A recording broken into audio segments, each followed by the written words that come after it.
Okay, so picture this. It's Christmas, 1941. The news about Pearl Harbor has just, well, it shattered everything, right? Yeah. Any illusions of peace are A gone. really shocking time for everyone. But then, for this one family back in Kansas, a cablegram arrives. Mm-hmm. Just 2 words. All's well. Wow. It's from their son, Robert Griffith. He's stationed way out in the Philippines. Right. Just, a fleeting moment of comfort, maybe a desperate kind of hope, clinging on while the world's falling apart. Absolutely. Yeah. Holding on to anything in that chaos. But that brief message, as we're going to find out, Mm-hmm. it didn't last. The reality was much, much worse. And that's really where our deep dive kicks off today. We're going to use Robert Griffith's story, his very personal timeline, as a kind of lens. Right. Not just to tell his story, but to really get a handle on, well, a pivotal and, frankly, brutal chapter of World War II in the Pacific. Yeah. We need to peel back the layers, look at the desperate defense of the Philippines, the just unimaginable horrors of the Bataan Death March, truly. And then the conditions in Camp O'Donnell, a place that, well, it earned the chilling nickname Camp O-Death. So our mission today, for you listening, is to journey through Robert's experience, his individual story, and connect that to these huge historical events. Exactly. We really want to shed light on the human cost of war, not just abstract numbers, but through one person's life. And just as crucial, I think, is appreciating the tireless, really painstaking efforts made years later. Years later, yeah. To bring closure and dignity and recognition, not just for his family, but for so many others who faced similar terrible fates. Okay, so let's unpack this. Let's start with Robert himself. Good place to start. Robert Guy Griffith. He was born January 5, 1921, on a farm near Bern, Kansas, fifth of 8 kids. Big family. Yeah, and apparently from pretty early on, it was clear he had a knack for mechanical things. In high school, he wasn't just doing his assignments, he was actually building farm machinery. Wow, hands-on from the start. Definitely showed that mechanical inclination. But his real passion, the thing driving him, aviation. He dreamed about flying. A common dream for young men then, especially with aviation really taking off. Right. So in October 1940, with that dream pushing him, he heads out to California. He's hoping to get a job at Lockheed Aircraft. His older brother Vernon actually worked there already. Ah, okay. A connection. But, things didn't line up immediately with the job, so he and his good friend, Ray Tade, they decided on a different route, a common one back then. Let me guess. The military. Exactly. They joined the Army Air Corps. And that decision made right then wasn't just, a personal career move. It was happening right as global tensions were seriously ramping up. Yeah, the timing is everything. It really is. It's striking how quickly those individual dreams, like wanting to work at Lockheed, just got swept up in this massive global storm brewing. His dream of building planes kind of led him to the Air Corps, but the world was getting ready for war. Precisely. And just weeks later, October 31st, 1940, they're sailing from San Pedro. They arrive in Manila, in the Philippines, on November 23rd. Wow, that was fast. Very fast. And Robert started sending messages home. Apparently, he used amateur radio to relay things to his brother Vernon. We actually have some of those messages. Oh, really? It typed out no capitals, no punctuation, just like quick snapshots. He wrote, "Hello, Vern. I arrived here, Nichols Field. Nice weather. I like it. I'm going to have, besides work, quite a bit of traveling. Bob." Simple, direct. Sounds like a young man far from home. And then later, just before Christmas that year, wishing you all a very Merry Xmas and a Happy New Year. Warm here to some like Xmas. Feeling fine. Love, Bob. It's kind of poignant reading those simple updates, knowing what's coming. It really is. And here's where his story takes that sharp turn because of the war. In early 41, Robert actually got accepted for flight training back in the States. No kidding. He was going to get his dream. He was right there, on the edge of fulfilling that lifelong ambition. But with the military buildup accelerating across the Pacific, that chance was denied. Ah, the needs of the Army came first. Exactly. Instead, he went to aircraft and engine school, and by May 1941, he became a crew chief, working on a P-40 pursuit plane. So close to flying, but grounded by the coming war. Yeah, not for lack of skill, just circumstance. And that grounding, like you said, it wasn't just a personal disappointment. It was a really clear sign of how serious things were getting. The U.S. military was rushing to fortify its positions, especially in the Philippines. They saw it as this crucial strategic point, A front line, basically. Pretty much. The threat wasn't some abstract thing. It felt imminent. And then, December 7th, 1941, Huh. or because of the decline, December 8th in the Philippines. Doral Harbor.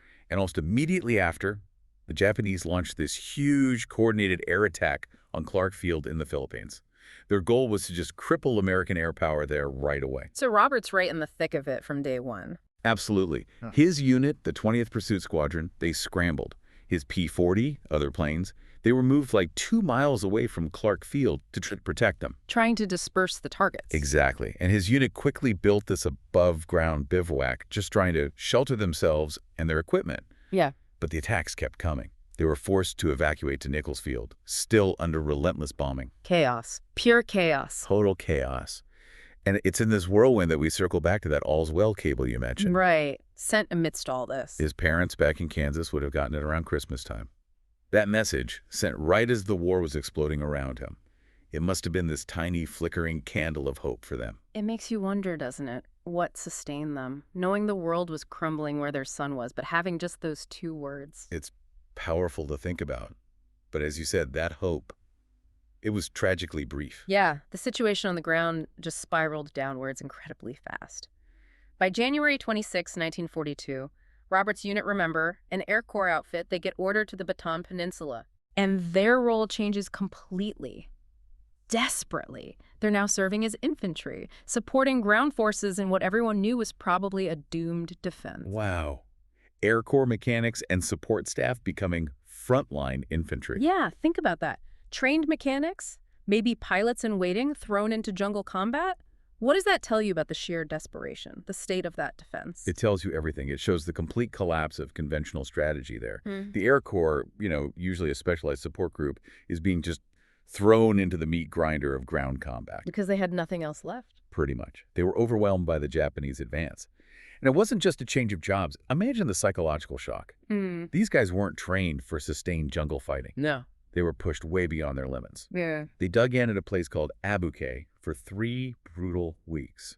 Just 100 yards from the Japanese lines. Constant firefights, artillery. 3 weeks. That close. Then the Japanese broke through. They were forced into this punishing retreat, first to Pilar, then to Lamau. By April, after months of fighting in that heat, that humidity. With little food, no relief. Exactly. Little food, bad water, rampant disease, no real medical supplies, no reinforcements. The men were just utterly exhausted, ravaged by malaria, dysentery, malnutrition, pushed to the absolute brink. Which brings us, unfortunately, to one of the most infamous chapters of the war in the Pacific. The surrender. The surrender of Bataan, April 9, 1942, and the start of the Bataan Death March. A name that barely captures the horror. We hear the term, but really grasping it, this wasn't just moving prisoners, it was a forced transfer under the most brutal conditions of about 76,000 Filipino and American POWs. Yeah, the numbers are staggering. Roughly 66,000 Filipinos and maybe 10,000 Americans forced to march about 65 miles. 65 miles after months of starvation and combat. And that march itself was just the beginning. They walked from Mariveles and Bagac up to San Fernando. Then they were jammed into these overcrowded, suffocating train cars to Capas. Oh, God. And it still wasn't over. Then they faced another march, maybe 7 to 9 miles, to get to Camp O'Donnell. And the conditions during the march itself. Atrocious. An atrocity, really. For 4, 5, maybe 6 days, these men got basically no food, no water. They were subjected to just constant, severe physical abuse by the Japanese guards. Like what? Beaten, shot, bayoneted, even beheaded. For what? For falling behind because they were too weak to walk, or for trying to help someone else who fell. Unimaginable cruelty. And the guards, they were rotated every few miles, so they were always fresh. Well, the prisoners, already weak, sick, starving, just staggered on from dawn till dark. The death toll just on the march must have been horrific. It was. Estimates are around 2,500 Filipinos and maybe 500 Americans died during the march itself. What's chilling is the methodical nature of the cruelty. It felt designed not just to move prisoners, but to break them, to dehumanize them. And yet Robert Griffith survived it. He did. Somehow, despite those absolutely unspeakable conditions, he made it through the Bataan Death March, which is just, it's a testament to an incredible, almost unbelievable will to live. But survival, like you said earlier, was just the start of another nightmare. Exactly. Robert and thousands of others, they stumble into Camp O'Donnell on April 21st, 1942, right after that march. Exhausted, dehydrated, starving, sick. And what's waiting for them? A camp that was completely, utterly unprepared for that many prisoners. Yeah, as chaos. No adequate barracks, no real hospital setup, terrible water supply, non-existent sewers, almost no way to cook or distribute food properly. Can you even imagine the desperation, marching for days without water, finally arriving and finding one single water faucet for thousands of men? Just one, leading to these endless, agonizing lines. Men were literally dying of thirst, just waiting for a turn. And their first meal, after maybe 6 days with nothing. A single mess kit of rice. That was it. It was just deliberate deprivation and neglect from the second they walked in. Just brutal. It truly was. And the conditions inside Camp O'Donnell, well, they quickly earned it, that grim nickname we mentioned, Camp O'Death. Not an exaggeration, though. Not at all. It was the stark reality. It was this calculated system of neglect leading to mass death. You had about 60,000 Filipino and 9,000 American POWs crammed in there. Enduring what? Just a relentless onslaught. Disease ran rampant. Dysentery, malaria, beriberi, severe starvation was the norm. Neglect was policy. And there was constant physical abuse from the guards. The death rate must have skyrocketed. It did. Devastatingly fast. After just a week or so of the camp being open, the death rate was already around 20 prisoners per day. 20 a day. Within just a few months, estimates are that roughly 20,000 Filipino prisoners and about 1,500 American prisoners died in Camp O'Donnell. 20,000 Filipinos, 1,500 Americans. In months. It's staggering. Just an appalling loss of life due to those conditions. And Robert Griffith, he endured that for 1.5 months. A month and a half in Camp O'Death. Tragically, he died there, June 6, 1942. He was just 21 years old. So young. The records show the cause of death as dysentery. But, he was also suffering from malaria, severe starvation, and received basically no medical attention at all. Just left to die. Essentially. He was the 12,241st prisoner recorded to die at O'Donnell, and the 26th from his own unit, the 20th Pursuit Squadron. And his friend, Ray Tade, the one he joined up with. He survived O'Donnell, but tragically, he died later in another Japanese POW camp. The scale of the suffering, the sheer volume of death in such a short time, that's what defines the horror of Camp O'Donnell. And back home in Kansas, the uncertainty for families like the Griffiths must have been unbearable. Absolutely agonizing. Mr. and Mrs. Guy Griffith, they kept appealing to the Red Cross, right? Just desperate for any news, clinging to any hope. Understandably, trying every avenue. Official news eventually started trickling in, but it offered very little comfort. Robert was first listed as missing in action on Bataan. That was in August 1942. Months after he'd already passed away in O'Donnell. Exactly.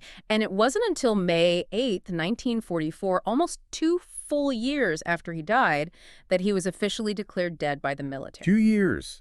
That's an eternity of waiting, of not knowing for sure. It's hard to really wrap your head around that agonizing wait, the uncertainty, the rumors maybe, the slow, painful realization for a family thousands of miles away, getting news in these delayed, fragmented pieces. And that agonizing wait, that uncertainty is precisely where the story shifts again. It moves from the brutal facts of war and imprisonment to what happened after. Right, to the unwavering commitment to remembrance, to accountability.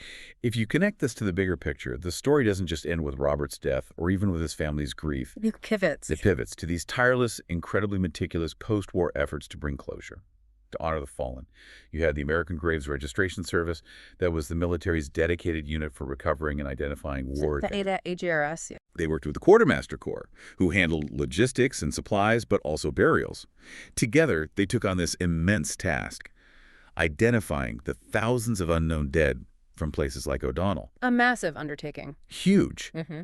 And in June 1947, years after the war ended, they made a significant announcement.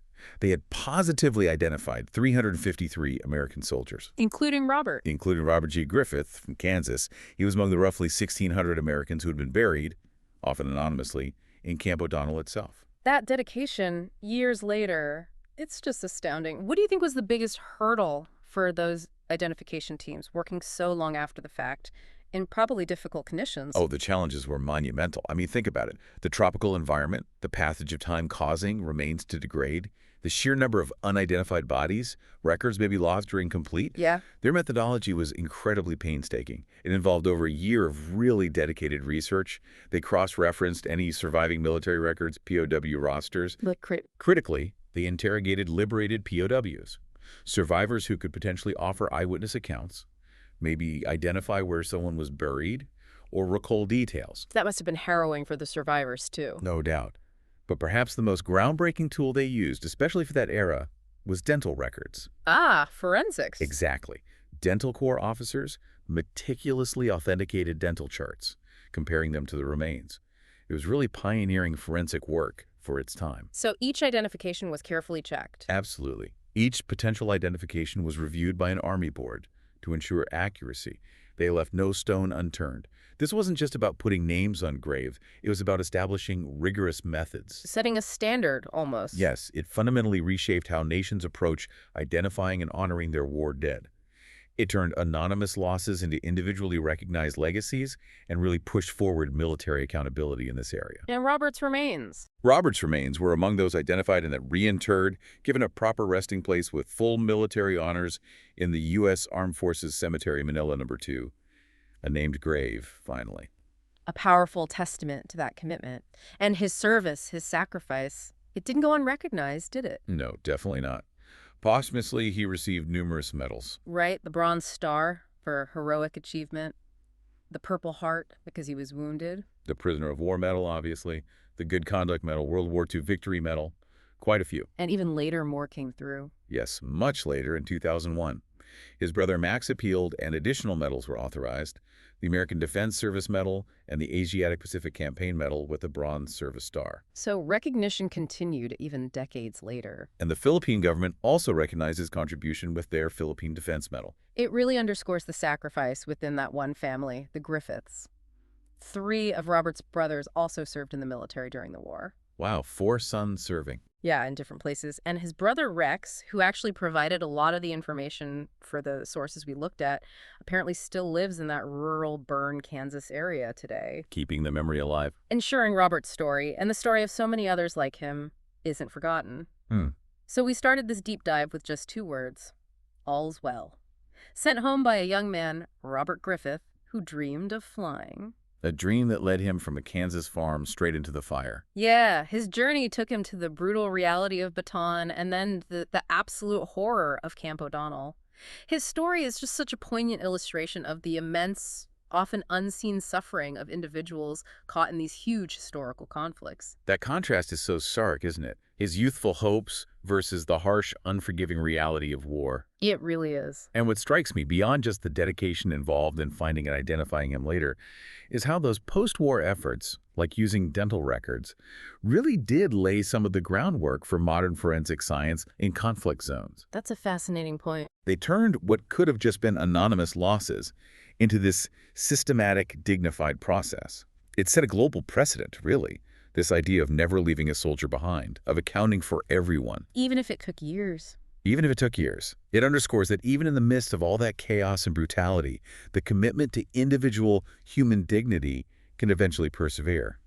It turns a name on a list back into a person, a story. It's more than just history, then. Oh, absolutely.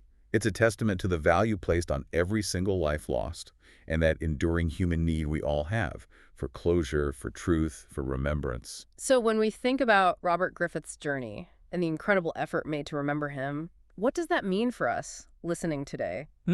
Maybe it's a call, a call to look past the big headlines, the grand narratives of history, and really seek out, reflect on the individual stories, the human lives woven into that historical fabric. The personal cost behind the dates and battles. Exactly. It's a powerful reminder that heroism isn't only found on the battlefield. It's also in that enduring spirit just to survive unimaginable hardship.